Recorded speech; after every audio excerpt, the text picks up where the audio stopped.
Welcome back, I'm Art Phoenix, and this is 3 ways to fill your sketchbook. The first method for filling your sketchbook is called the Inkblot Challenge, also known as the Rorschach Challenge. It's when you take watercolor or ink and you just create random blobs on your paper.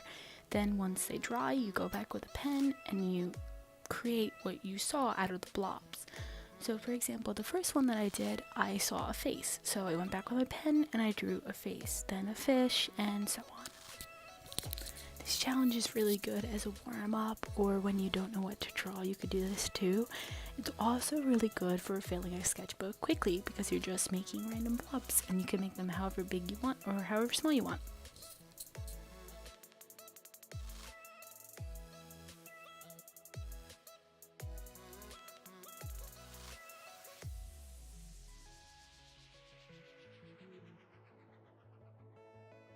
I really should have made that a shoe or something, but I made it into a water slide and I really hate it, so just ignore that one please. Thanks!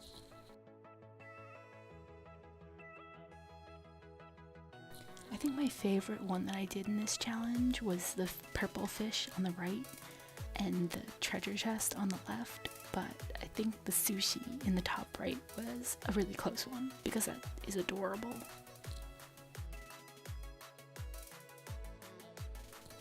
The next method of filling a sketchbook quickly is to draw fan art.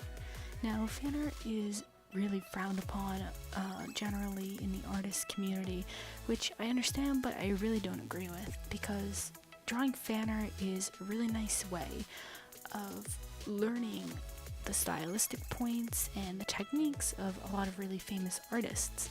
And as long as you're not always copying their styles, it's a really cool way to learn a new style of drawing eyes or a new way of drawing hands, little pieces, not just taking the entire thing from somebody.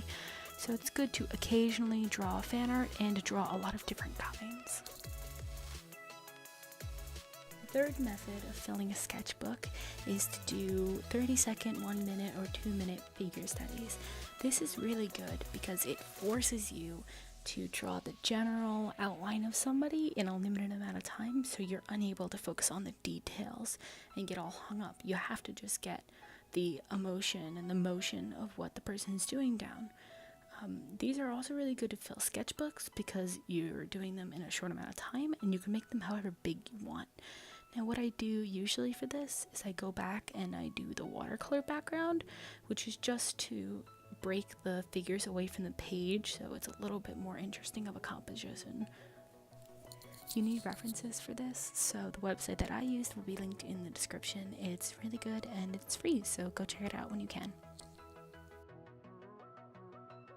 If you like this video, like, comment, and share, and if you like my content, please subscribe. I also have an Instagram, Twitter, Redbubble, and website, which will all be in the description box below. Thanks for watching!